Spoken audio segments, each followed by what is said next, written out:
kepada semua. Saya mengalu-alukan kehadiran secara dalam talian yang berbahagia Prof. Datuk Dr. Muhammad Isa Abdul Majid dari Universiti Sains Malaysia USM.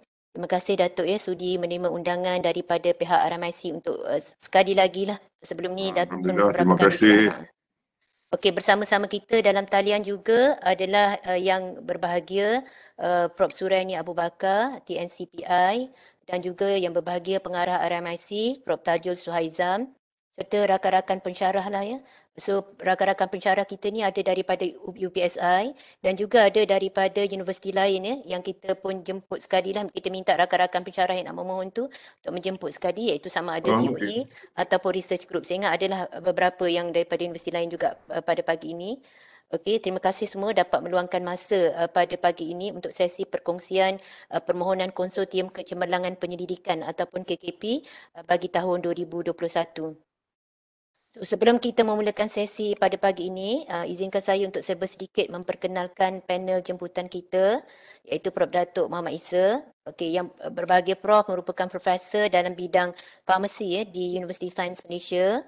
Dan Datuk juga sebenarnya pernah memegang beberapa portfolio penting lah di peringkat nasional dan antarabangsa.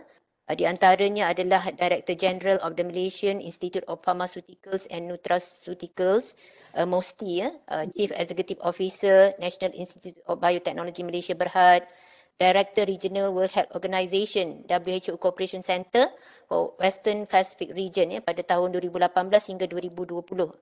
Dan beliau sememangnya sangat aktif di peringkat Kementerian Pengajian Tinggi, terutamanya sebagai Ketua Domain bagi Pure and Applied Science Fundamental Research Grant, Ketua Domain bagi Pure and Applied Science bagi PRGS, Auditor Myra KPT, Task Force for High COE Grant Scheme KPT, Steering Committee Member for High COE Funding, Task Force for Research Excellence Consortium Research Fund KPT.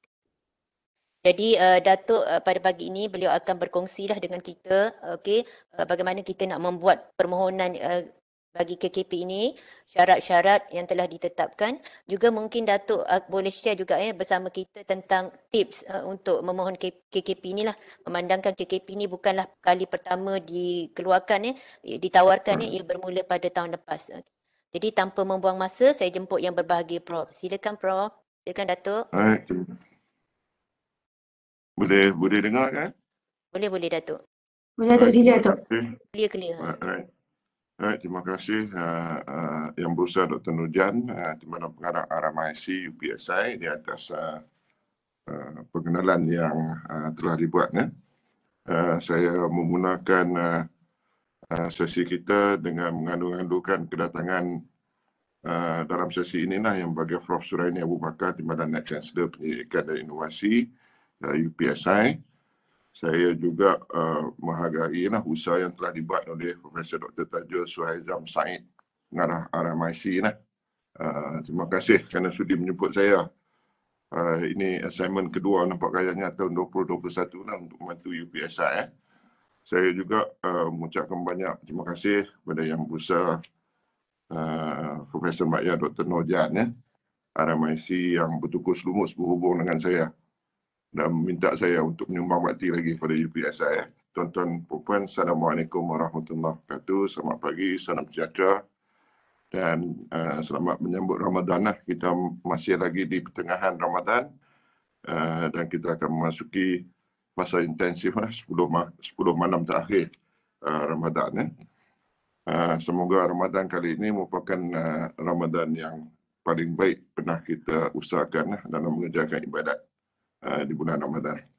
Jadi seperti yang diminta oleh Yang Berusaha Dr. Nurjan, saya diminta memberi taklimat tentang program konsortium kecemerlangan penyelidikan ataupun Research Excellence Consortium.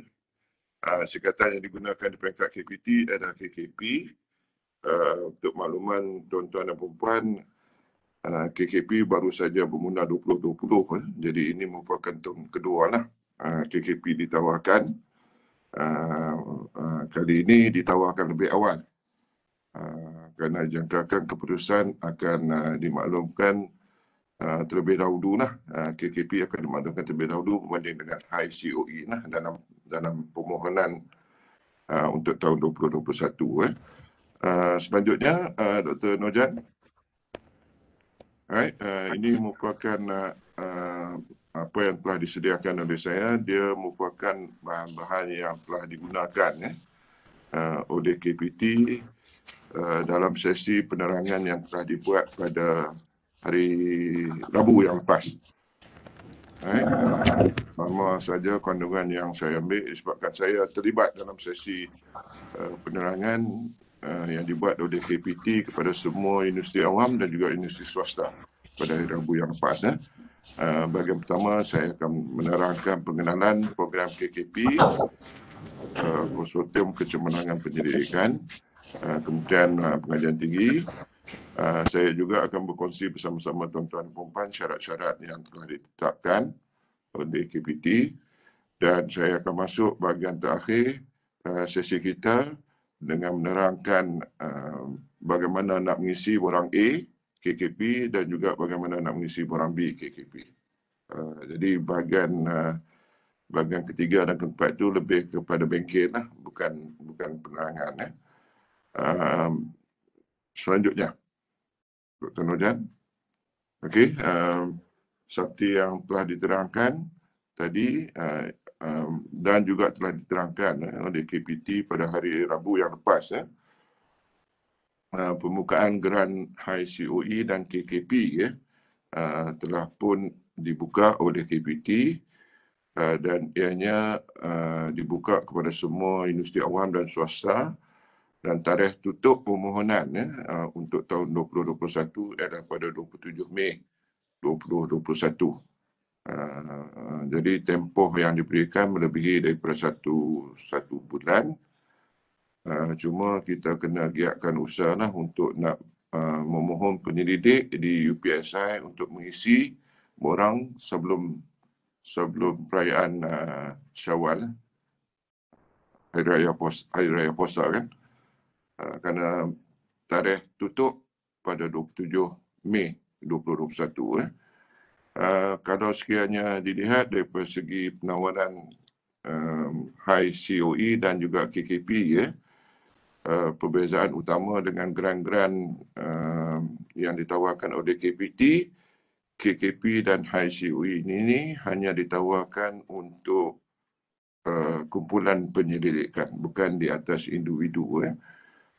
Kalau sekiranya lihat KKP ini boleh dipohon oleh 3 institusi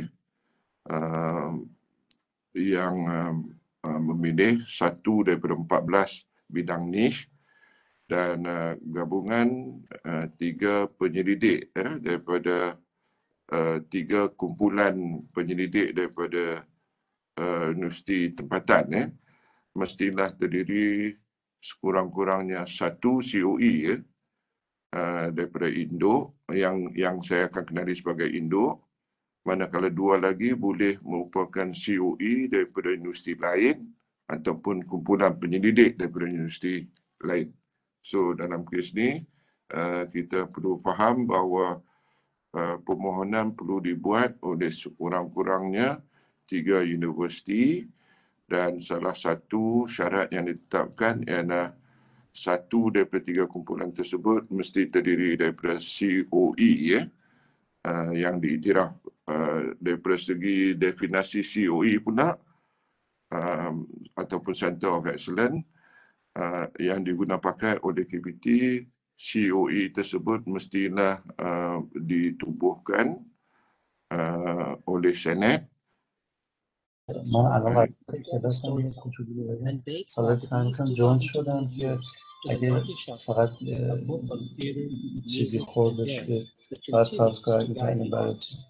mute nanti Prof Ramin tu.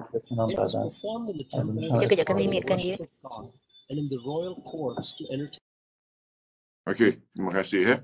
So balik semula pada definasi satu COE atau 2 kumpulan penyelidik ataupun dia boleh terdiri daripada 3 COE paling besarlah.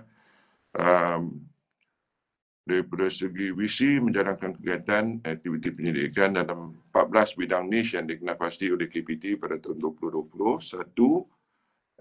dan dari segi output yang diharapkan, dia sepatutnya memberi impact ke atas quadruple helix lah. Dalam kes ni quadruple helix merujuk kepada pemegang taruh daripada industri, kerajaan, alam sekitar dan juga kerjasama antarabangsa yang diharapkan. Selain daripada itu, kalau sekiranya sesuatu kumpulan penyelidik telah dipilih untuk diberi grant KKP, Kementerian berharapkan ketua induk, ketua kepada kumpulan KKP dapat dijadikan sebagai pakar rujuk lah kalau sekiranya timbul isu-isu mendesak dalam bidang niche yang berkaitan. Dan tujuan penubuhan KKP ini seperti yang ditetapkan oleh Kementerian, kalau sekiranya kita lihat program High COE, Higher Institution Center of Excellence, dia merupakan grant ataupun insentif yang diberikan kepada COE untuk dinaik taraf supaya dapat menjadi institusi ternama di peringkat antarabangsa. Jadi program KKP bertujuan untuk nurture ataupun memupuk COE yang baru ditubuhkan. Syarat yang ditetapkan oleh Kementerian, COE tersebut mesti berusia 2 tahun ke atas untuk memohon KKP ini.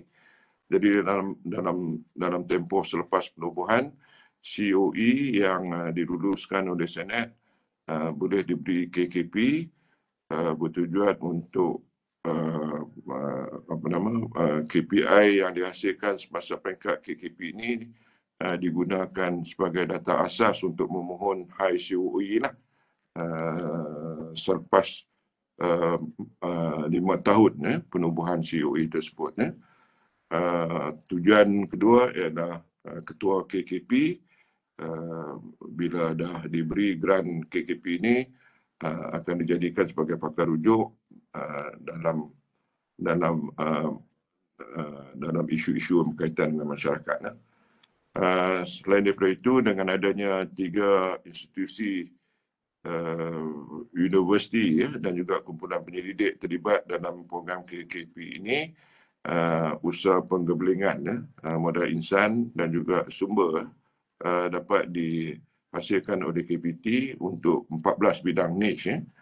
Dan tujuan keempat ialah supaya dengan adanya KKP, penyelidikan bersepadu dapat diusahakan oleh KPT bagi tujuan kepentingan negara, akademik, industri, masyarakat dan persekitaran. Next one, Pak Dr. Nurjan. Jadi permohonan tahun ini untuk tahun 2021, kalau sekiranya kita rujuk tahun 2020 hanya ada 8 bidang niche. Untuk tahun 2021 ini KPT telah memperkembangkan 8 bidang niche ini menjadi 14 bidang niche. Dan kalau sekiranya kita lihat yang paling utama untuk UPSI adalah yang paling atas sekali sebelah kanan, pendidikan. Saya rasakan ini merupakan bidang yang boleh di-exploit oleh UPSI. Tapi bidang-bidang lain yang juga dikenapasti adalah persekitaran dan perubahan iklim, tanaman pelandangan, teknologi dan sistem pintar, budaya dan industri kreatif, air, keselamatan cyber, bisnes dan kewangan, pengangkutan dan mobiliti, tenaga, biodiversity, pengetahuan dan penemuan sains kehadapan, penjagaan kesihatan dan makanan. Satu yang diberi penekanan oleh KPT untuk bidang, kalau sekiranya kita lihat ni, frontier science ni, pengetahuan dan penemuan sains kehadapan, ini merupakan bidang yang mana menurut pengarah BKPI kita telah diberi pembiayaan 15 tahun untuk grant fundamental dengan adanya bidang niche frontier science ni, pengetahuan dan penemuan sains kehadapan. BKPI berharapkan dengan pengenalan bidang niche ni, usaha untuk meningkatkan penyelidikan bidang fundamental dapat dipergiatkan untuk baki 15 tahun akan datang. Jadi ini merupakan 14 bidang niche yang telah dikenalpasti, dan kalau sekiranya dilihat ada syarat-syarat lain yang dibangunkan. Kalau sekiranya kita lihat 8 yang telah diberi yang ditawarkan pada tahun 2020, kalau sekiranya ada COE ataupun kumpulan penyelidik di UPSI yang telah diberikan grant KKP pada tahun 2020, syarat lain yang ditetapkan oleh KPT adalah mereka tidak layak memohon KKP tahun ini sehinggalah projek tahun 2020 telah tamat. Jadi itu syarat tambahan yang telah diletakkan oleh KPT. Jadi permohonan untuk tahun 2021 ini dibuka kepada COE ataupun kumpulan penyelidik yang belum diberi grant KKP sebelum ini. Dan satu lagi yang juga ditetapkan oleh KPT adalah kalau sekiranya ada satu COE yang telah pun diberi grant KKP, mereka tak dibenarkan untuk memohon, melainkan permohonan tahun ini dibuat untuk bidang niche yang lain. Kalau sekiranya tahun lepas telah diberi KKP bidang pendidikan, contoh, tahun lepas tak ada. Kalau sekiranya tahun lepas, saya ambil contoh lain. Kalau sekiranya tahun lepas ada COE ataupun kumpulan penyelidik di UPSI telah diberi grant KKP makanan, maka tahun ini COE ataupun kumpulan penyelidik bawah COE tersebut ataupun kumpulan penyelidik tersebut tak dibenarkan memohon bidang niche makanan. Mereka boleh memohon 13 bidang niche yang lain. Itu syarat lain. Teruskan. Okey, now kalau sekiranya kita lihat daripada segi penarah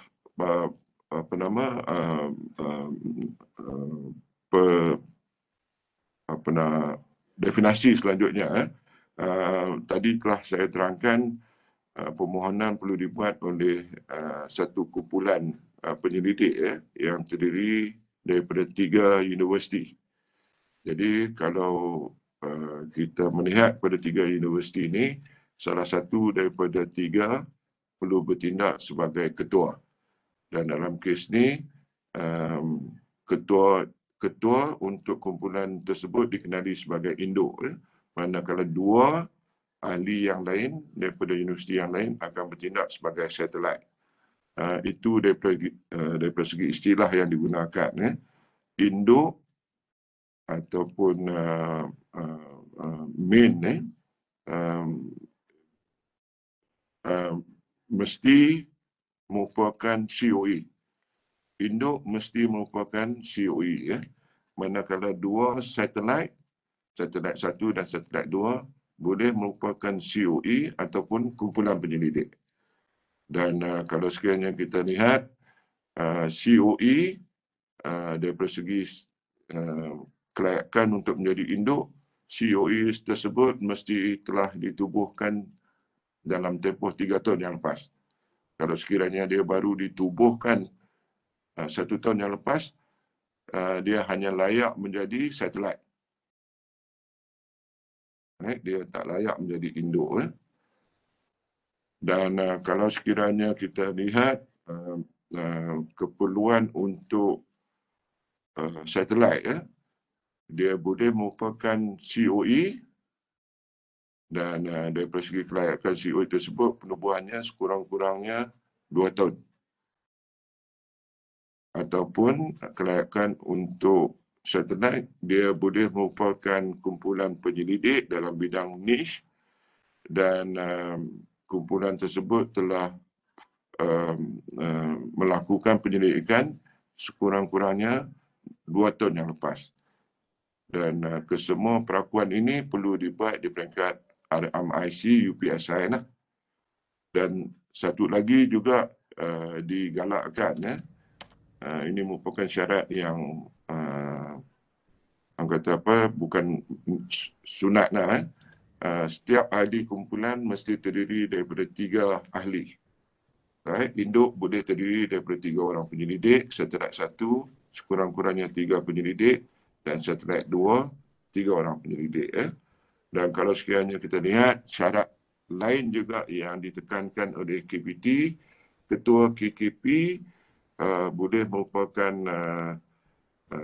pensyarah sama ada berjawatan profesor sehinggalah kepada pensyarah kanan. Dan syarat kedua, dalam menjadi ketua KKP, ketua satelit dan juga ketua induk mesti mempunyai geran penyelidikan yang aktif dalam bidang niche yang ditetapkan. Jadi saya ulas semula, dia mesti 3, kalau tengok syarat-syarat yang ditetapkan oleh KPT. Syarat pertama, permohonan perlu dibuat oleh 3 kumpulan penyelidik daripada 3 universiti yang lain. Syarat kedua, untuk induk yang akan bertindak sebagai ketua kumpulan, dia hanya datangnya daripada COE yang telah ditubuhkan 3 tahun yang lepas. Right? Dan untuk satelit, dia boleh merupakan COE yang ditubuhkan sekurang-kurangnya 2 tahun ataupun kumpulan penyelidik yang melakukan penyelidikan dalam bidang niche. Salah satu daripada 14 bidang niche, sekurang-kurangnya 2 tahun. Right? Ahli kumpulan paling bagus 3 orang untuk induk dan juga satelit. Dan ketua untuk induk boleh merupakan profesor sehinggalah pensyarah kanan, tapi mesti mempunyai track record untuk ketua induk, mempunyai sekurang-kurangnya 1 geran aktif. Dan geran aktif ini dalam bidang niche mestilah geran selain daripada geran universiti. Dia boleh merupakan geran industri, geran kebangsaan ataupun geran antarabangsa. Jadi itu rumusan untuk syarat. Seterusnya, Dr. Nojan. Okey, syarat am yang lain. Nombor 1, dia ketua penyelidik sama ada di peringkat induk ataupun satelit, mestilah bertaraf tetap ataupun kontrak, bermula daripada profesor sehinggalah pensyarah. KKP, syarat kedua, KKP diketuai oleh seorang penyelidik daripada COE. Dan dan dalam kumpulan penyelidik tersebut mesti ada sekurang-kurangnya 2 kumpulan penyelidik. Jadi setiap kumpulan mesti terdiri daripada 3 ahli. 3, yang nombor 3, kaki tangan akademik yang bercuti belajar dan bercuti sabbatical boleh menjadi ahli saja. Nombor 4, ketua KKP mesti mempunyai geran penyelidikan, bukan geran universiti yang masih lagi aktif dan berkaitan dengan bidang niche yang ditetapkan oleh KPT. Untuk peringkat KKP satelit, ketua ataupun ahli mesti juga mempunyai projek penyelidikan yang masih aktif dalam bidang niche, tetapi ahli ataupun ketua di peringkat satelit bukan orang kata apa, boleh terdiri daripada ahli projek penyelidikan yang masih aktif. Kalau lihat nombor 4 semula, ketua KKP mesti mempunyai geran penyelidikan yang masih aktif dan geran penyelidikan itu menunjukkan bahawa ketua KKP merupakan PI, ketua penyelidik. Untuk syarat nombor 5, di peringkat satelit, ketua satelit 1 dan 2 daripada segi geran aktif yang sedang berjalan boleh merupakan ahli kepada kumpulan ataupun projek penyelidikan yang aktif. Nombor 6, permohonan perlu dibuat kepada bidang niche yang telah ditetapkan oleh KPT. Satu daripada 14 niche yang ditawarkan untuk 2021.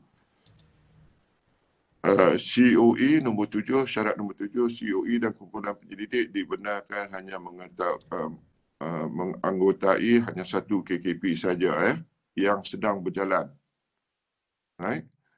Kumpulan penyelidik ataupun COE yang berjaya semasa peringkat KKP tahun 2020 tidak dibenarkan untuk memohon KKP 2021. KKP syarat nombor 8, KKP diketahui oleh seorang penyelidik daripada COE di IPT dan mesti mempunyai sekurang-kurangnya 2 ahli kumpulan yang sama.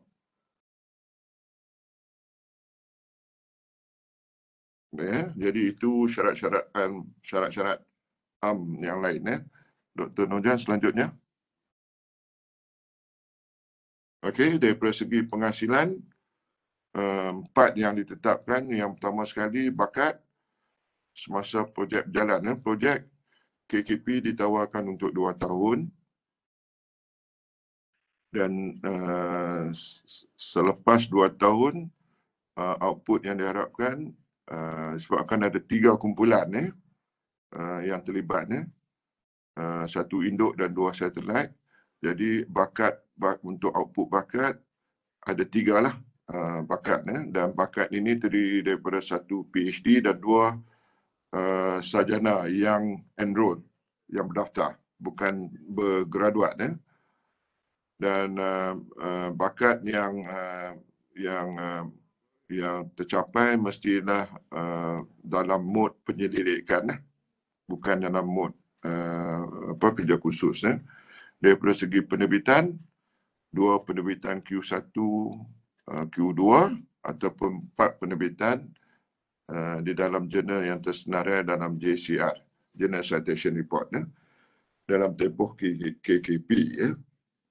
Dan penerbitan tersebut mesti menyatakan afiliasi KKP untuk kumpulan tersebut, dan pada penghujung penerbitan kredit ataupun acknowledgement, penghargaan kepada grant KKP mesti dinyatakan secara jelas dalam setiap penerbitan. Untuk penghargaan ini, kalau sekiranya ada 2-3 projek juga terlibat dalam menghasilkan penerbitan tersebut, penghargaan kepada grant KKP mesti muncul nombor 1 daripada grant-grant lain yang digunakan untuk menghasilkan penerbitan tersebut. Itu daripada segi penghargaan. Kalau sekiranya grant KKP muncul nombor terbelakang, maka penerbitan tersebut tak diiktiraf sebagai memberi penghargaan kepada grant KKP. Satu lagi output yang diharapkan, sebabkan grant KKP menawarkan grant untuk menjalin kolaborasi sebanyak 100,000. Jadi satu yang ditetapkan oleh KPT, selepas 2 tahun mesti ada satu jaringan kolaborasi yang aktif terjalin dengan industri. Dan dalam hal ini memang kita galakkan jaringan industri itu dilakukan dengan agensi antarabangsa lah, sebabkan peruntukan yang ditawarkan berjumlah 100,000 yang membolehkan perjalanan dan juga penginapan untuk menjalin kerjasama dengan agensi antarabangsa. Nombor 4, sebabkan pertama, KKP akan terlibat banyak di bawah pembiayaan RMK 12 WKB ya, Wawasan Kemakmuran Bersama 10-10 My STIE di bawah Dasar Sains Teknologi dan Inovasi, dan juga 18 SDG ya, Sustainable Development Goal, Grant KKP setelah 2 tahun perlu menyatakan daripada segi sumbangan penyelidikan tersebut kepada dasar kerajaan. Jadi dalam hal ini KPT menetapkan ketersediaan KKP bagi membantu kerajaan bagi perkara berkaitan polisi dan dasar menghasilkan sekurang-kurangnya polisi ataupun kertas kerja yang meliputi aspek jalinan projek tersebut dengan polisi sedia ada, cadangan kepada penambahbaikan polisi sedia ada, kerangka dan hala tuju, serta juga cadangan garis panduan baru dan lain-lain polisi yang terlibat dengan geran KKP tersebut. Seterusnya, Dr. Nojan. Okey, dari segi peraturan, yang ini banyak dilakukan di peringkat RMIC UPSI. Cuma yang perlu dibuat oleh ketua induk dan juga ketua satelit maklumat perlu diisi dengan tepat. Dan kalau sekiranya dilihat dari segi peringkat RMIC UPSI yang perlu diberi perhatian, pertama sekali kertas cadangan setelah diterima oleh ketua dia, kalau sekiranya ada induk di UPSI, kesemua maklumat daripada satelit perlu diproses di peringkat RMIC UPSI. Jadi kertas cadangan penuh KKP perlu disaring di peringkat IPT oleh sekurang-kurangnya seorang penilai berjawatan profesor. Jadi semasa peringkat satelit, penilaian telah dilakukan oleh RMC IPT tersebut, dan penilaian telah dilakukan oleh seorang profesor. Dan kalau sekiranya induk ada di UPSI, kertas cadangan borang A dan borang B perlu dinilai oleh seorang penilai berjawatan profesor. Nombor 2, ahli KKP perlu mendapatkan pengesahan secara bertulis daripada pengarah RMC di IPT masing-masing. Dan dokumen pengesahan ini perlu dikemukakan kepada ketua KKP, dan RMIC UPSI akan mengumpul semua maklumat tersebut. Nombor 3, permohonan perlu dibuat mengikut borang A dan borang B KKP. Nombor 4, kalau sekiranya induk ada di UPSI, pihak RMIC dan juga Prof. Suraini bagi KKP induk perlu memastikan setiap COE hanya dibenarkan menjadi ahli kepada satu KKP saja. Dan RMIC perlu juga menghantar maklumat dalam bentuk soft copy dan memang ada pautan yang saya akan berikan. Ketua induk KKP tak boleh menghantar borang tersebut. Dia hanya perlu dihantar melalui pejabat RMIC UPSI. Dan soft copy dan hard copy mesti dihantar sebelum 27 Mei 2021. Selanjutnya, dari segi proses yang akan berlaku, ini merupakan proses yang telah dibangunkan oleh KPT. Selepas dilakukan penilaian oleh seorang profesor di setiap institusi, borang dihantar ke KKP, borang dihantar kepada induk, ketua KKP induk, kemudiannya akan menghantar kepada RMIC, dan penilaian di peringkat RMIC induk perlu dibuat oleh seorang yang berjawatan profesor. Kalau sekiranya penilaian oleh profesor tersebut menyokong, dan penghantaran dibuat oleh RMIC kepada KPT ya. Perlu faham bahawa Ketua Induk KKP ya perlu membuat pembentangan. Beza tahun ini dengan tahun lepas memang tak ada pembentangan. Untuk tahun ini akan ada pembentangan pada panel penilai KKP di peringkat KPT lah. Dan keputusannya dijangka selewat-lewatnya bulan Ogos. Awal sebelum makluman tentang keputusan High COE lah. Dan dari segi kertas cadangan yang dihantar kepada KPT ya, satu yang perlu diberi perhatian oleh RMIC, UPSI ialah connectivity untuk 3 projek tersebut lah. Akan ada satu section di bawah borang B ya, yang menunjukkan hubung kait connectivity sama macam skim grant TRJS lah. Connectivity tu mesti ada. Nombor 2, keupayaan kerangka polisi yang akan dihasilkan oleh KKP, stakeholder yang bakal terlibat dalam kerangka polisi tersebut, impact yang diharapkan, perancangan yang akan menyusul setelah tamat tempoh KKP, dan kalau sekiranya COE di bawah UPSI, KKP tersebut setelah tamat KKP mesti bersedia untuk memohon penarafan High COE lah. Dan selalunya kita lihat data yang perlu dikumpulkan sebelum masuk penarafan High COE adalah 5 tahun. Jadi dalam kes ini, kalau dah satu COE tamat KKP pertama, dia boleh memohon KKP kedua untuk 2 tahun lagi, menjadikan 4 tahun. Dan selepas 4 tahun tu memang dah bersedia untuk memohon penarafan High COE lah.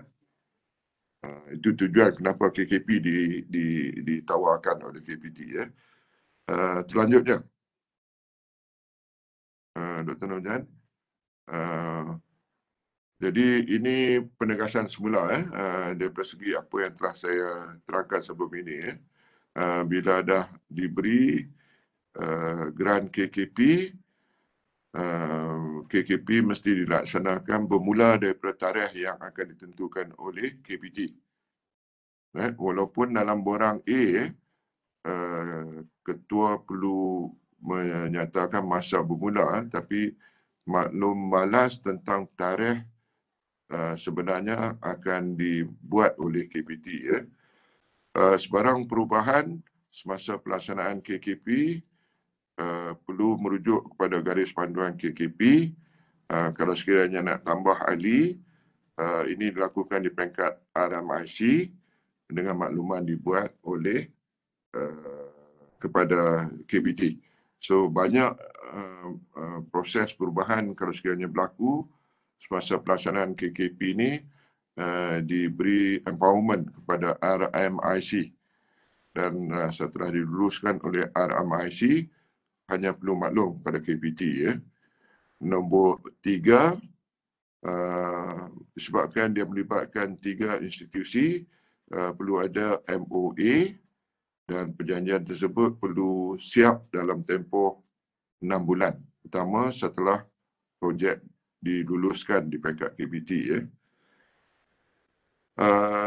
Nombor 4, setelah tamat 2 tahun, KKP perlu mencapai sekurang-kurangnya 2/3 KPI yang disasarkan. Kalau sekiranya dilihat output yang saya terangkan tadi, yang pertama sekali bakat, yang keduanya penerbitan, dan yang ketiganya ialah Dr. Nurjan boleh tengok yang nombor 3. Saya tak apa pasti ya. Nombor 3 tadi output tu. Patah balik lah. Nombor saya ya. Okey. Jadi nombor 3 jaringan kolaborasi. Jadi selepas tamat 2 tahun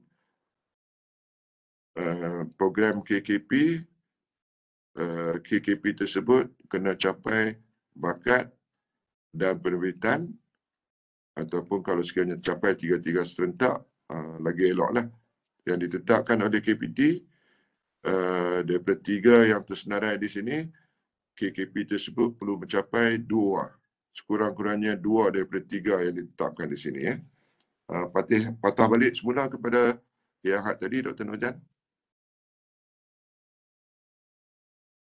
Teruskan. Lagi. Dr. Nurjan, selanjutnya. Lagi. Okey.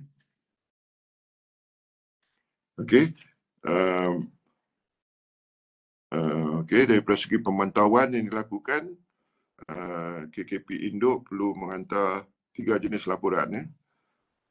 Laporan naratif, laporan kewangan dan juga instrumen setiap 6 bulan. Dan nombor 6, perubahan ahli KKP perlu kelulusan di peringkat RMIC saja dan dimaklumkan kepada KPT. Kalau sekiranya ada perubahan daripada segi satelit yang masuk, kalau ada satelit nombor 3. Jadi kalau sekiranya kita lihat konsep dia, induk, satelit 1 dan satelit 2. Kalau sekiranya perlu satelit 3 atau perlu diganti dengan satelit lain, penambahan satelit perlu mengemukakan permohonan beserta justifikasi pada KPT melalui RMIC KKP Induk. Selanjutnya, okey, daripada segi dana yang ditawarkan, paling mudah, paling maksimum yang ditawarkan oleh KPT adalah RM500,000. Itu paling tinggi yang ditawarkan. Daripada RM500,000 ni, RM300,000 ditawarkan kepada aktiviti penyelidikan. RM100,000 ditawarkan untuk aktiviti jaringan dan kolaborasi. Dan RM100,000 lagi untuk latihan jangka pendek penyelidik di luar negara ataupun di institusi dalam negara. Kalau sekiranya latihan jangka pendek memerlukan bench fees di luar negara, maka peruntukan RM100,000 yang ditawarkan tu boleh digunakan untuk membayar latihan jangka pendek. Jadi, kalau sekiranya kita lihat di sini, aktiviti penyelidikan RM300,000, ada 3 kumpulan penyelidik, jadi seelok mungkin setiap kumpulan dapat RM100,000.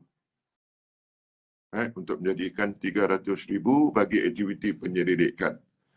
RM100,000 untuk jaringan dan kolaborasi, ini digunakan untuk pergi ke luar negara, tambang kapal terbang, setelah tamat ni selepas diberi vaksinasi 2 dos ni, dalam tempoh 2 tahun akan datang.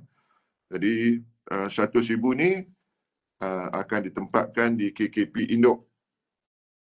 Ataupun kalau sekiranya ada dalam perjanjian, boleh diberikan kepada satelit. Tapi seelok mungkin diletakkan di Induk, di bawah RMIC UPSI, dan diharapkan ada sistem di UPSI yang membolehkan penyelidik luar UPSI untuk claim RM100,000 akaun sepunya tu bagi jaringan dan kolaborasi. Baki lagi RM100,000 untuk latihan jangka pendek boleh di RMIC UPSI ataupun dipindahkan kepada RMC satelit. Ada banyak pilihan. Jadi nak memudahkan daripada segi pecahan dana ni, setiap kumpulan dapat RM100,000, RM100,000 lagi diletakkan di bawah jaringan dan kolaborasi, dan RM100,000 lagi diletak di bawah latihan jangka pendek untuk menjadikan jumlah sebenarnya RM500,000. Next, Dr. Nurjan. Okey, ini untuk yang aktiviti penyelidikan ni, dia sama macam grant FRGS yang lain. Right? Ingat yang nak saya terangkan di sini untuk aktiviti penyelidikan yang mana setiap kumpulan boleh dapat 100,000 maksimum bagi setiap kumpulan. Okey, dalam kes vote 11,000, tadi yang saya terangkan, outputnya 1 PhD dan 2 Masters. Ada 3 bakat yang perlu dihasilkan. Kalau sekiranya ada 3 kumpulan penyelidik, jadi selalunya induk dia akan mengambil pelajar PhD. Manakala satelit 1 dan satelit 2 diberi tugasan untuk menghasilkan 2 Masters lah. Jadi untuk peruntukan vote 11,000 ni, bagi membayar GRA, memang dibenarkan PhD induk, PhD GRA induk 2,500 setiap tahun, setiap bulan, kali 2 tahun lah. Manakala di peringkat satelit, GRA MSc boleh diberikan emolument 2,000 setiap bulan untuk 2 tahun. Vote 21 untuk perjalanan pengangkutan secara langsung berkaitan dengan aktiviti penyelidikan. Kalau sekiranya ada kajian lapangan, dan vote 21,000 boleh dibuatlah. Right? Dan jumlah perbelanjaan untuk perjalanan tidak boleh melebihi 20%. Vote 24,000 untuk sewaan, bolehlah guna untuk peralatan tangki gas, komputer. 27,000 untuk bahan guna habis, 28,000 untuk penambahbaikan, baik pulih, 29,000 untuk bayaran yuran persidangan, honorarium, dan peruntukan yang dipohonkan ialah tidak melebihi 5% daripada jumlah keseluruhan. Manakala vote 35,000 untuk atas modal. Jadi dalam kes ini, vote 29,000 untuk 3 kumpulan. Kalau sekiranya untuk aktiviti latihan, jangan pohon bawah aktiviti penyelidikan. Boleh digunakan di bawah latihan jaringan yang ada 100,000 tadi yang dipusatkan. Right? Jadi yang kita galakkan vote 29,000 ni, gunakan peruntukan guna sama 100,000 yang boleh dikongsikan di antara 3 institusi tadi. Selanjutnya. Okey, jadi perlu ditekankan di bawah grant KKP ni dia ada tambahan. Selain daripada aktiviti penyelidikan, 100,000 maksimum untuk jaringan dan kolaborasi, dan baki 100,000 lagi untuk latihan jangka pendek. Selanjutnya. Okey, yang tidak dibenarkan, RMIC tak boleh charge pengurusan ke atas KKP ni. Pembelian ICT tak dibenarkan, pembelian alat storan tak dibenarkan, pembayaran harta intelek tak dibenarkan, pembayaran yuran keahlian tak dibenarkan, pembayaran bil telefon tak dibenarkan, pembelian peralatan pejabat tak dibenarkan, sewaan juga tak dibenarkan, dan juga lain-lain pembelian yang tidak berkaitan dengan projek penyelidikan. Selanjutnya.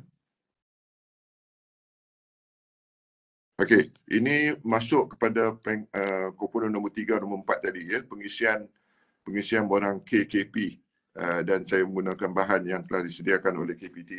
Boleh selanjutnya ataupun nak rehat dulu. Rehat 5 minit boleh, Dr. Nojan? Okey, boleh Datuk. Kita break sekejap 5 minit. Okey. Ada soalan? Kita Bolehlah sekejap lagi ya. Ini untuk bahagian dasar dan juga ni operasi ya. Ya, kita break dulu 5 minit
Ada soalan Dr. Nojan?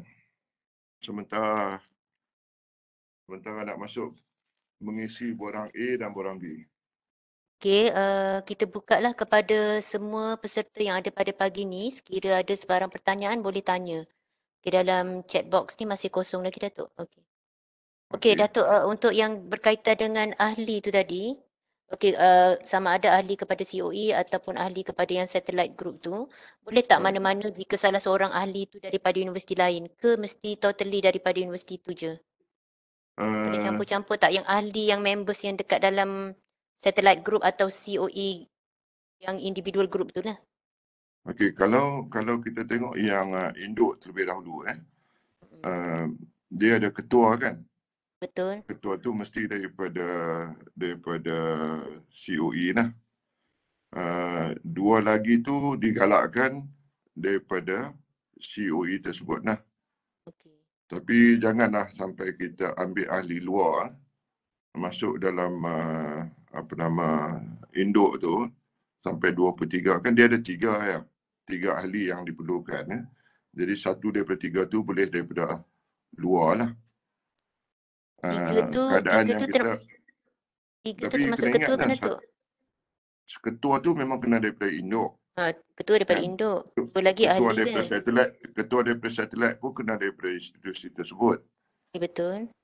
And then kalau sekiranya kita lihat KKP ni bertujuan untuk nak membantu COE mendapat penerapan high COE. Okey.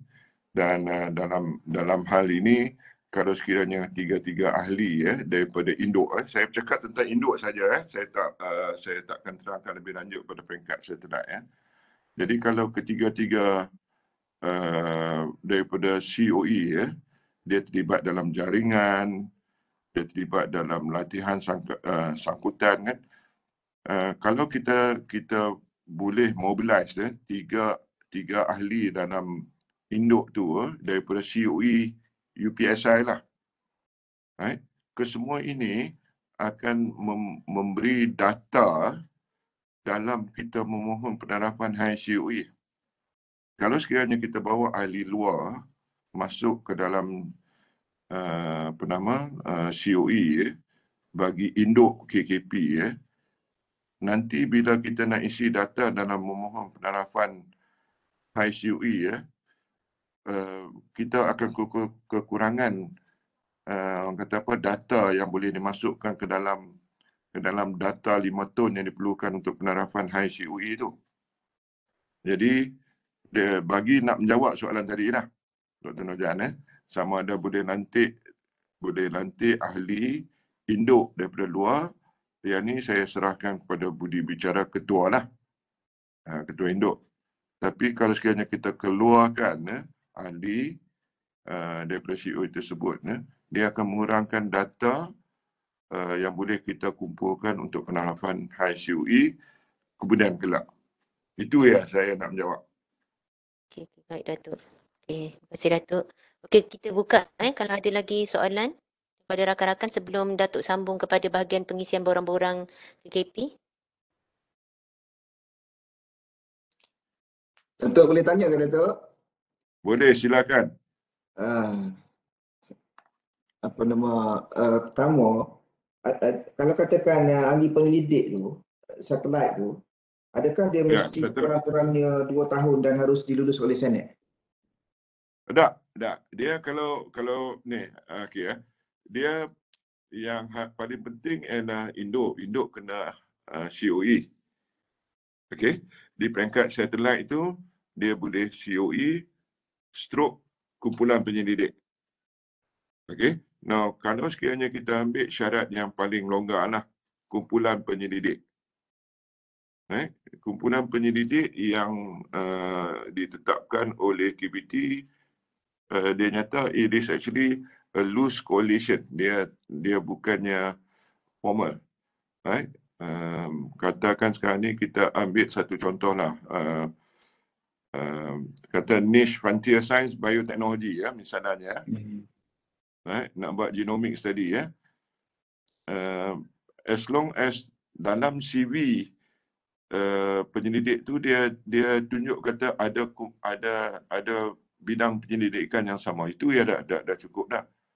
Right? Now, tadi juga dinyatakan kan syarat lain untuk nak menjadi ahli peringkat satelit boleh merupakan COE.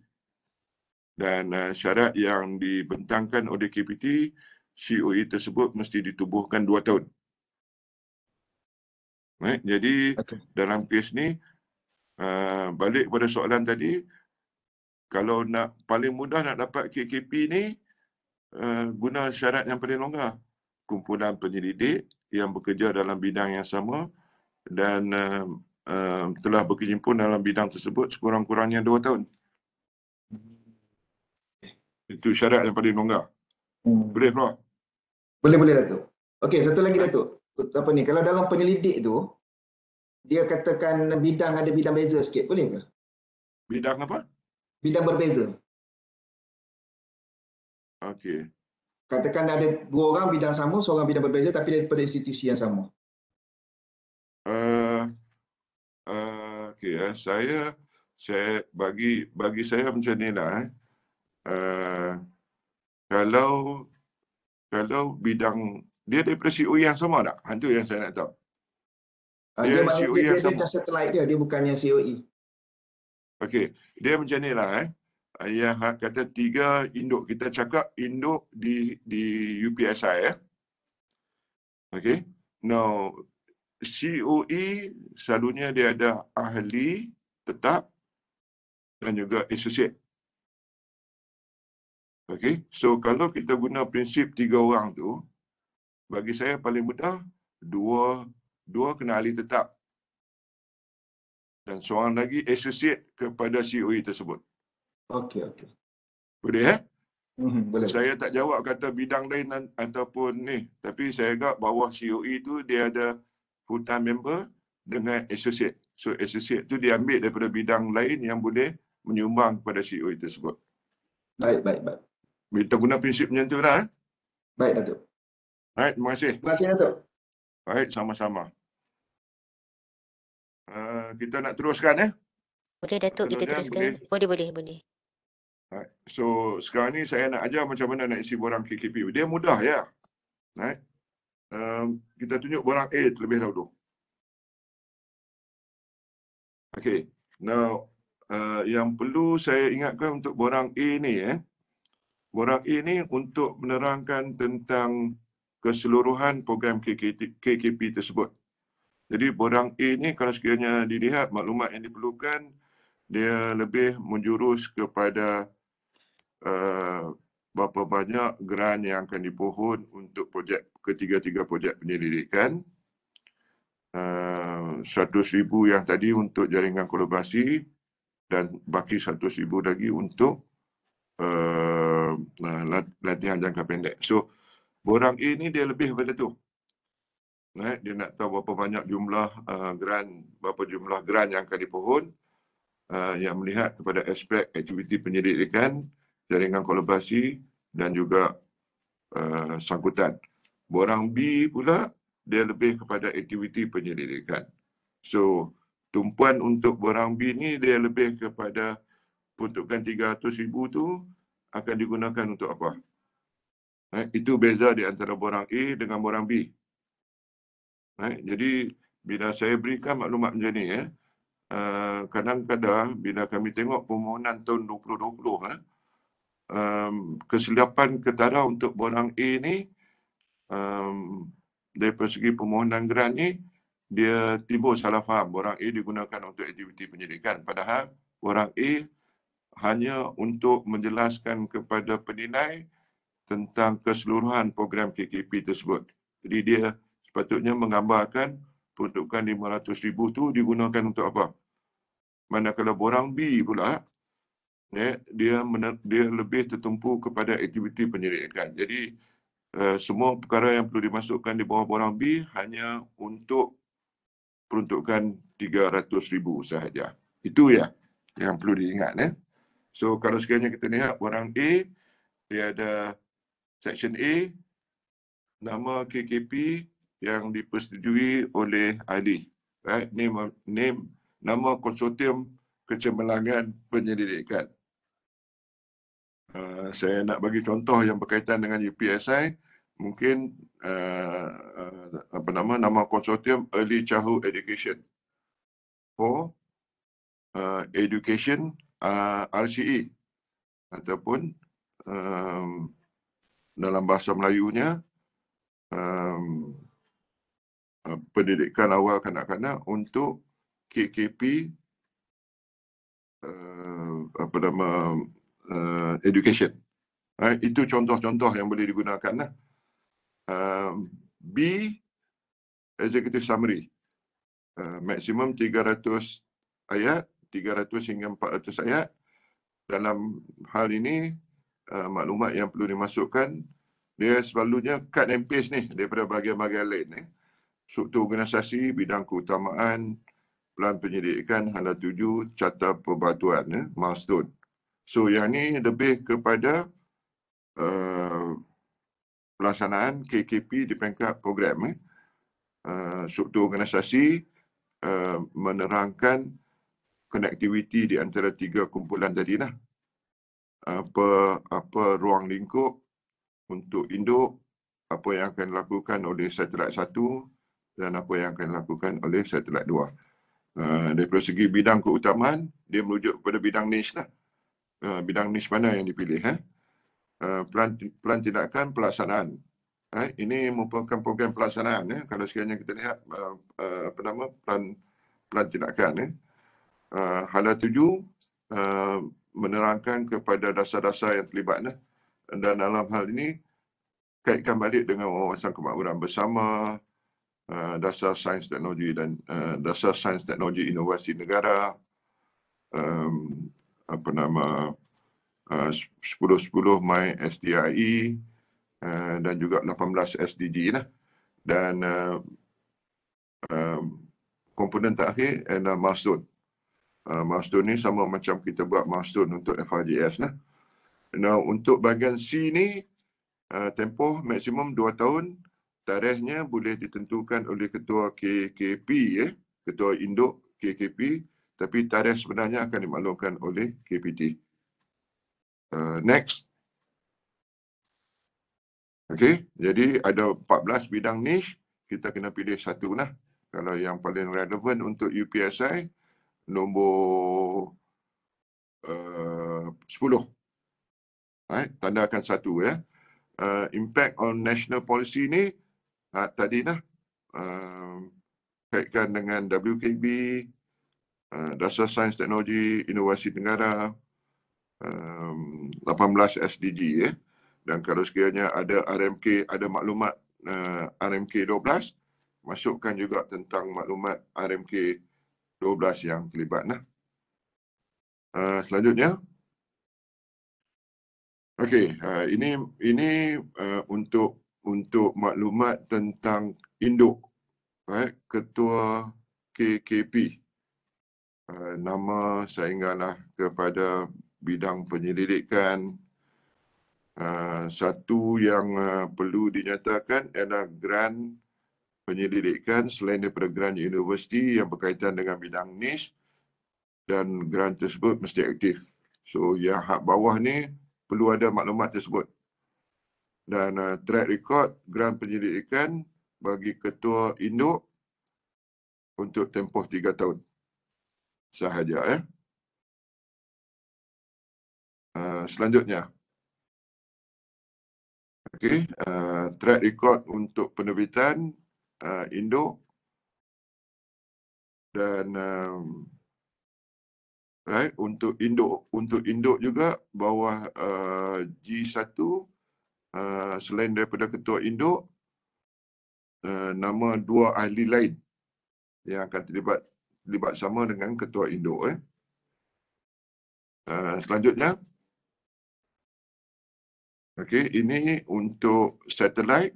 Tadi untuk induk, ini untuk satelit 1, nama 3 ahli. Jadi G2 1, nama penyelidik yang pertama akan muncul sebagai ketua satelit 1.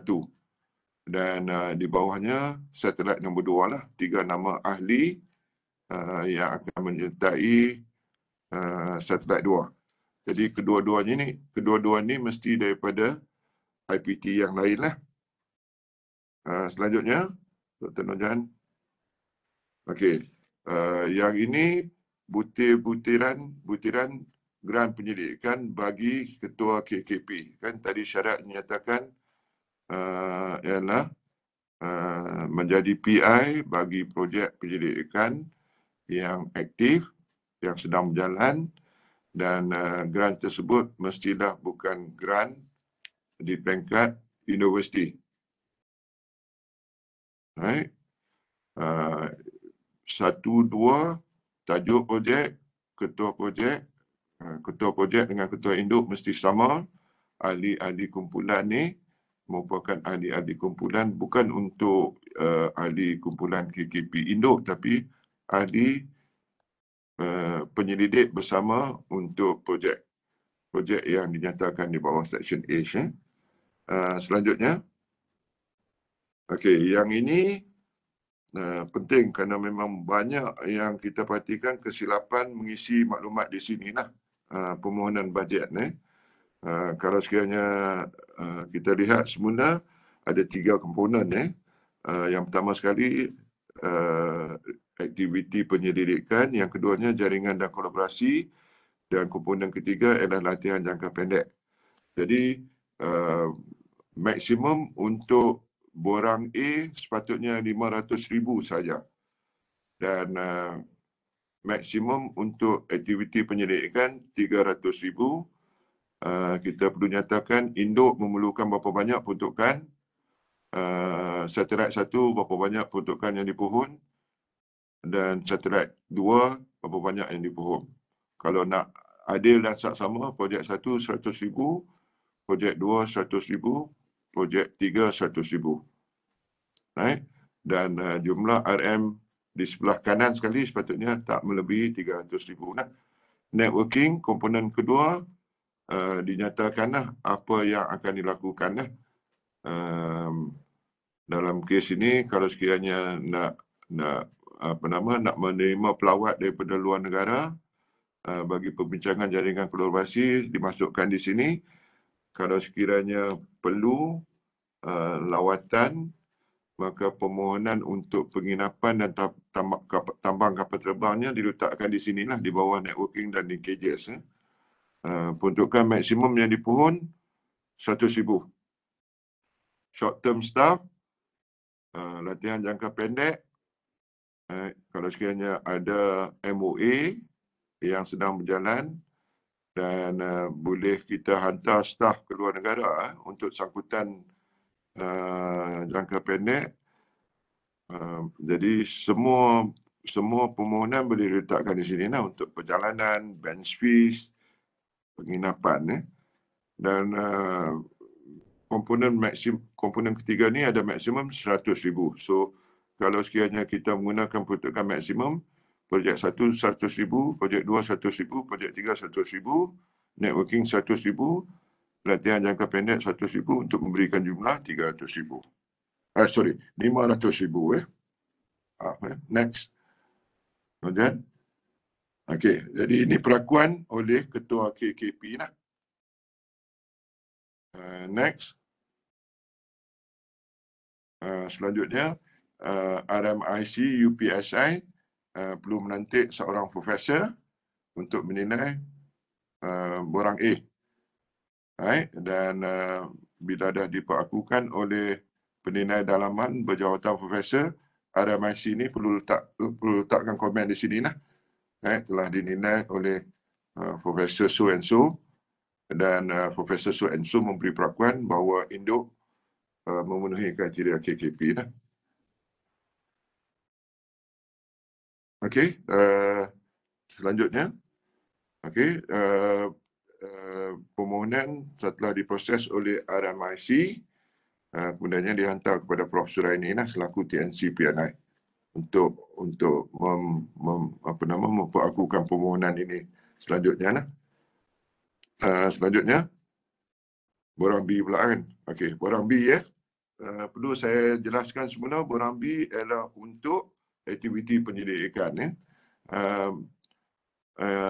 Yang perlu diisi untuk Section A, nama KKP. Jadi dia sepatutnya sama dengan borang A tadi lah.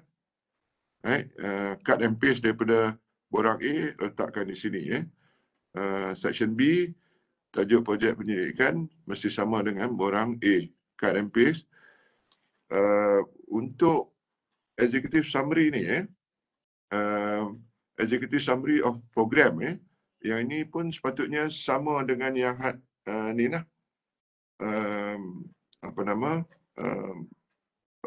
Borang A. Cuma dalam kes ini kita kena masukkan maklumat tentang projek-projek yang akan dilakukan. Problem statement, objective, research methodology, dia tak perlu detail sangat. Dia hanya executive summary, ya.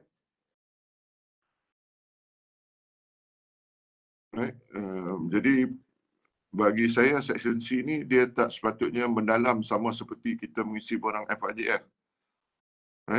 Apa yang perlu dilakukan untuk Section C ni, 3 borang FRJS dipadatkan untuk menjadi executive summary di sini. Selanjutnya Dr. Nojan. Okey, untuk borang B, Section D pula, yang ini kita perlu kalau ketua KKP, ketua induk, dia perlu minta research proposal daripada satellite dan cut and paste lah. Ini yang perlu dipohon oleh ketua KKP kepada ketua satellite. Buat format, research background, objective, methodology, expected result. Bila dah dapat daripada 2 satellite, cut and paste letak di sini lah. Dan perlu faham lah, kalau sekiranya kita lihat objektifnya, projeknya untuk 2 tahun, programnya untuk 2 tahun. Jadi objektif daripada setiap satellite tu tak boleh panjang sangat lah. Kalau 3 dinyatakan di sini memang berpadanan lah untuk tempoh 2 tahun. Jadi kalau sekiranya kita lihat objektif ni, dia boleh diambil satu daripada induk, satu lagi daripada satelit 1 dan satu lagi daripada satelit 2 untuk menjadikan 3 objektif untuk tempoh 2 tahun. Metodologi, bila kita menceritakan tentang objektif pertama bagi induk tu, just describe it. Untuk projek 1, milestone 1. Flowchart, Gantt chart dan milestone. Dan ini perlu digabungkan untuk meliputi induk, satelit 1 dan satelit 2. Expected result dalam kes ni kena melihat kepada 4 yang dinyatakan tadi tu. Bakat, penerbitan, jaringan kolaborasi dan impak ke atas polisi negara. Okey, selanjutnya E boleh masukkan tarikh, tapi tarikh sebenarnya akan dimaklumkan oleh KPT lah. Selanjutnya Dr. Nojan. Untuk borang B selanjutnya, projek 1 merujuk kepada induk lah. Tajuk projek, diagnosis projek, bajet yang dipohon untuk aktiviti penyelidikan saja. PI dalam kes ini adalah ketua induk, penyelidik 2 orang lagi lah di bawah induk. Projek 2, tajuk projek, diagnosis projek, propose bajet. Kalau nak adil dan sama, setiap projek memohon 100,000. PI ketua satelit 1 dan juga dua ahli lain di bawah satelit 1. Begitu juga untuk projek 3, tajuk diagnosis projek, bajet, ketua satelit 2, ahli satelit 2 dan bidang untuk setiap ahli yang terlibat dalam projek tersebut lah. Selanjutnya, okey, jadi connectivity ni boleh dinyatakan ni lah dalam projek lah. Right? Dia sama macam TRJS, LRJS. Bila ada banyak kumpulan, kena tunjuk dalam bentuk rajah lah bagaimana setiap projek tersebut berkait rapat dalam menjayakan KKP tersebut. Bajet, dalam kes ini, permohonan di bawah inilah setiap projek. Kalau projek 1 akan mengambil PhD, projek 2 akan mengambil Masters, projek 3 akan mengambil Masters untuk mencukupkan 3 bakat yang dihasilkan. Jadi peruntukan sepatutnya bersamaan tersebut. Kalau ada persidangan yang unik, boleh dipohon di bawah Word 29,000 ataupun diambil di bawah jaringan dan juga sangkutan tadi lah. Dan grand total di sini sepatutnya untuk ketiga-tiga projek tak melebihi 300,000 lah. Untuk impact statement perlu diterangkan kaitan setiap projek ke atas polisi negara lah, wawasan kemakmuran bersama, dasar sains, teknologi dan inovasi,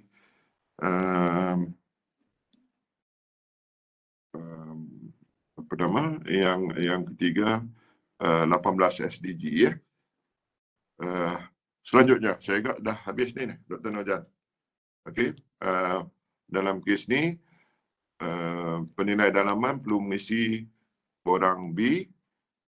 Penilai dalaman mesti seorang profesor, satu orang profesor saja. Next, Dr. Nojan. Okey, yang ini pula perlu diisi oleh RMIC. Hanya setelah menerima borang daripada ketua induk RMIC, induk perlu mengisi Google Form. Dan format ini boleh dicapai daripada ini, right? Dan maklumat untuk RMIC seperti inilah. Saya agak ini tak timbul masalah, it's just masuk bukan ketua KKP yang buat. Ini sepatutnya RMIC yang buat. Okey, saya rasakan saya dah tamat dah. Dr. Nojan, boleh tunjuk selanjutnya secara sepintas lalu sahaja. Right? Bidang niche, right? Alamat penuh selanjutnya. Right? Contoh diberikan. Selanjutnya Dr. Nojan. Right? Senarai induk semua tu lah. Right? Ini saya agak RMIC akan buat lah, bukan untuk ketua untuk bahagian penyelidik. Okey, pergi seterusnya. Okey, yang ini tak wajib patah balik. Right? Yang ini kalau sekiranya kalau setiap kumpulan tu dia ada lebih daripada 3. Right? So kalau sekiranya ada ahli ramai dalam setiap kumpulan, kena isilah di sini. Right? Dia perlu mengisi alamat ahli tambahan, induk dan juga 2 satelit. Okey, selanjutnya. Dr. Nojan. Okey, ini ketua satelit 1. Selanjutnya ahli untuk satelit 1, 2 orang lagi. Okey, ahli ketiga untuk satelit 1. Ini tambahan pula kalau sekiranya ada lebih daripada 3 orang. Right? Next. Ini untuk satelit 2, sama saja. Ketua untuk satelit 2 diikuti dengan ahli satelit kedua, ahli pertama, ahli kedua. Right? Untuk menjadikan 3 orang lah. Dan kalau sekiranya lebih daripada 3 orang, ada ruang untuk ahli tambahan. Next. Okey, kita dah selesai. 10.30 kita ada lebih kurang setengah jam untuk sesi soal jawab. So, saya serahkan semula kepada Dr. Nojan. Silakan. Okey, terima kasih banyak Datuk. Okey, jadi sekarang kita buka kepada sebarang pertanyaan daripada rakan-rakan yang ada dalam talian. Boleh terus saja onkan mikrofon untuk bertanya ya. Okey, silakan.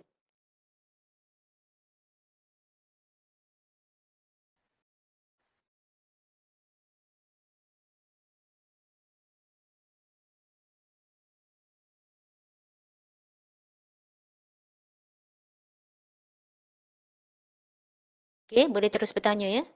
Okey, sementara tu Datuk, untuk yang Oi, sementara ramai menunggu juga sebarang ya.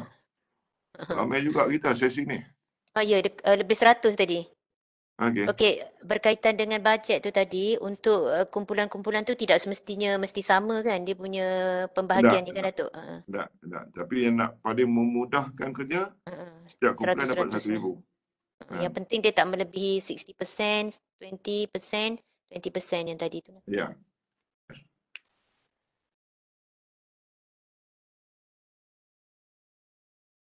Assalamualaikum. Waalaikumsalam warahmatullahi wabarakatuh. Selamat pagi Datuk. Saya nak tanya, kalau katalah satelit ni, kalau ahli-ahli satelit ni perlu ada sudut tubuh pusat ke Datuk? Okey, kalau tengok syarat dia untuk satelit ni, dia boleh merupakan COE. Okey. Now, kalau ikut tarifan COE ni, dia perlu melalui proses kelulusan di peringkat Senat. Dan setelah peringkat Senat, diangkat kepada lembaga pengurus ataupun lembaga governor universiti. Dan seterusnya, unit Senat perlu maklumkan KPT lah tentang penubuhan yang telah diluluskan oleh universiti untuk COE tersebut. So dalam kes ni, yang itu yang sepatutnya digunakan sebagai bukti menunjukkan bahawa COE telah ditubuh mengikut proses formal lah. Now, kalau sekiranya tiada dokumentasi dalam permohonan KKP kali ini yang boleh diguna pakai ialah kumpulan penyelidik yang telah pun bekerjasama dalam bidang yang sama dalam tempoh 2 tahun. Dan untuk ini bukti yang diperlukan hanyalah perakuan daripada RMIC. Bagi saya itu lebih mudahlah kalau sekiranya nak buat bahawa COE tak ada surat banyak, tak ada sijil kelahiran COE tersebut, then go for kriteria kedua, kumpulan penyelidik yang mendapat perakuan daripada RMIC, UPSI yang mengatakan bahawa kumpulan penyelidik 3 orang ini telah bekerjasama dalam bidang yang sama, bidang niche yang dipohon untuk tempoh 2 tahun kebelakangan. Boleh, Prof. Amin? Alhamdulillah, Prof. Alhamdulillah, Datuk. Satu lagi, Datuk, saya nak tanya. Kalau katalah kumpulan satelit saya ni, kami ni ada 4 orang. Okey, mungkin lebih daripada 3 tu. Dan 2 daripada tu ialah memang ahli pada kumpulan dan 2 lagi merupakan tambahan associate. Sebab kami nak buat kajian yang lebih multidisiplin. Macam mana pandangan Datuk? Wah, saya assume Prof. Amin jadi ketua satelit kot? Ya. Okey. Nak minta nasihat daripada saya. Saya rasa patutnya Prof. Amin lah buat keputusan. Okey, terima kasih Datuk. Tapi saya rasakan itu yang kata, dia untuk mudah dia kata 3. Betul tak? Tapi kan tadi dalam ruangan untuk borang B tadi itu kan dia ada tambahan. Kan? Yep. Kan dia ada senarai ahli tambahan. Jadi boleh digunakan itulah format tadi itu untuk nak memasukkan ahli tambahan lah. Kalau sekiranya lebih daripada 3. Okey. Dia bukan apa, bila ada 4 ahli ni namanya tersenarai dalam satelit, dia boleh mendapat faedah daripada segi jaringan dan kolaborasi kan. Latihan jangka pendek. Jadi bila ada nama tu mudahlah untuk kita nak hantar pergi ke latihan lah di luar negara. Dia boleh guna ke peluang untuk nak, kan tadi kan ada 100,000 kan? Betul. Jadi yang tu boleh minta daripada ketua induk kata nak gunakan untuk tambahan seorang lagi ahli satelit. Yang tu ya, dia kita kena ingatlah kalau sekiranya nak masukkan ahli lebih daripada 3 orang tu, niatnya ialah untuk membolehkan ahli nombor 4 tu mendapat peluang untuk menjalani latihan di luar negara lah. Okey. Boleh Okey. Satu lagi Datuk, minta maaf Datuk, saya banyak tanya ni. Tak ada masalah. Lagi banyak soalan tunjuk kata saya jelaskan serengkas yang boleh, yang membuat Prof Amin bertanyakan soalan melebihi jangkauan apa yang telah saya terangkan lah. Okey, dia berkaitan dengan 4 orang ahli tu balik. Okey, kalau katalah 2 tu memang ahli tetap kumpulan penyidik tersebut dan 2 tu ialah mungkin associate kami, boleh ke tak di kumpulan tu itu dalam formasi begitu? Dia kalau tengok dari segi struktur, kalau ada masa tengok permohonan high COE lah. Pasal memang semasa hari Rabu yang lepas KPT dia buat penerangan untuk dia bermula dengan high COE. Lepas tu barulah KPT menerangkan tentang grant KKP ni lah. Jadi rujukan tentang COE ni banyak diberikan bawah high COE. Dia bawah KKP ni dia assume kata takrifan COE ni berpandukan kepada apa yang telah diterangkan untuk high COE lah. Okey. Nah, kalau sekiranya tengok borang permohonan untuk nak menjadi high COE ni salah satu yang diminta oleh kementerian ialah ahli tetap. Ahli tetap ni dari segi definisinya dia merupakan ahli akademik yang diberi arahan oleh Naib Chancellor ataupun pendaftar untuk ditempatkan di bawah COE tersebut. Dia full time member lah. Okey. Perkara kedua yang ditanya di bawah permohonan high COE ialah ahli associate. Okey. Ahli associate ni dari segi definisi di bawah high COE dia merupakan ahli daripada fakulti lain tapi melakukan penyelidikan di COE tersebut. Associate bila dia melakukan penyelidikan di COE tersebut dan output misalnya penerbitan ada COE tersebut. Jadi segala output penerbitan dengan bakat tu boleh diambil kira oleh COE tersebut dalam permohonan high COE.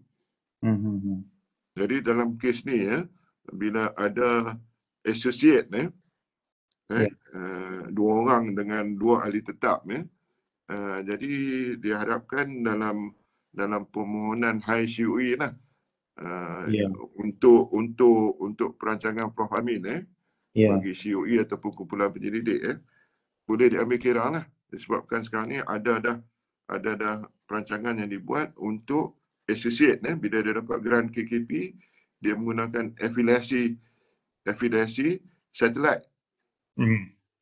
Jadi itu proses dia lah. Boleh Prof Amin? Boleh, terima kasih Datuk. Baik, sama-sama.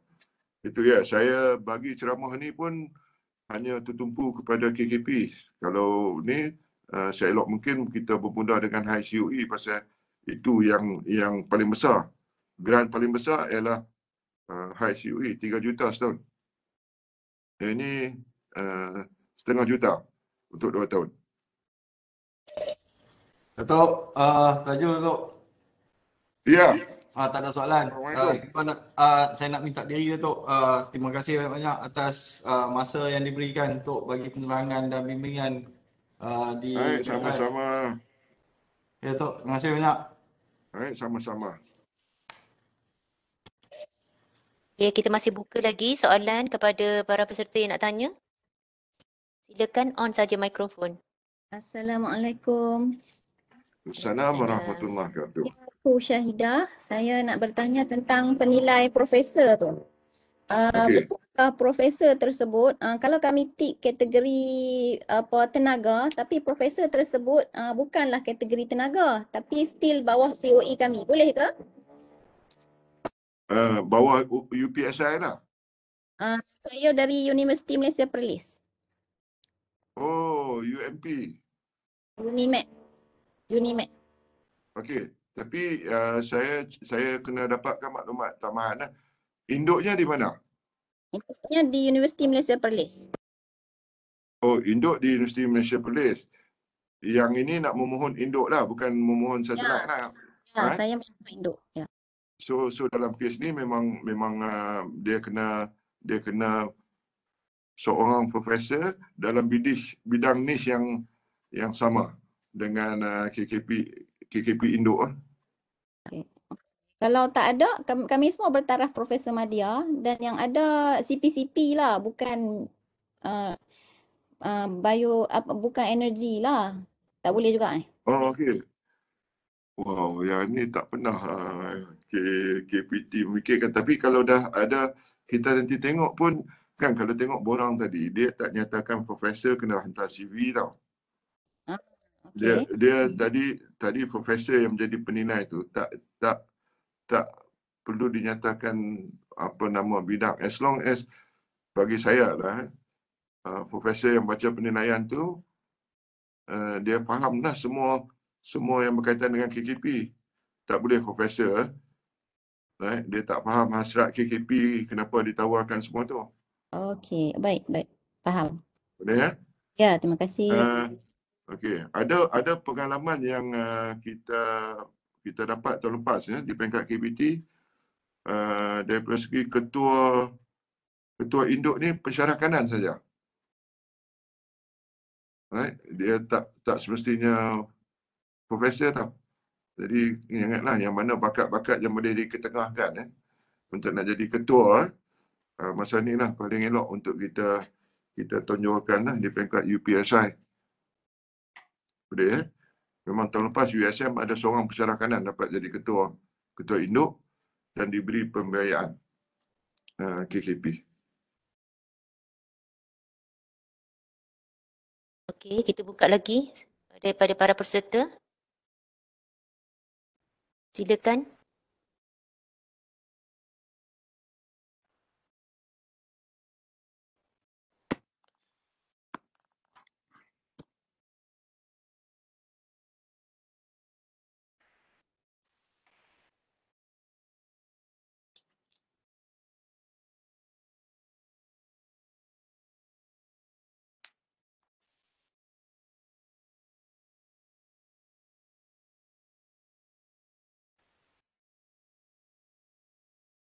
Datuk, nampaknya macam kita dah tak ada sebarang soalan lagi daripada para peserta. Alhamdulillah. Daripada chat box pun nampaknya tak ada sebarang tak ada soalan langsung kan. Jadi memang salinan pun dah ada kan di UPSI, RMIC UPSI. Kan salinan slide saya. Okey, ada. Okey, dah ada yang tadi. So, that means kalau nak edarkan silakan . Boleh Datuk kami sharekan yang tu. Boleh, silakan . Terima kasih banyak Datuk. Okey. So nampaknya kita pun dah sampai kepada penghujung sesi. Bagi pihak RMIC, kami mengucapkan setinggi-tinggi terima kasihlah kepada Profesor Datuk Dr.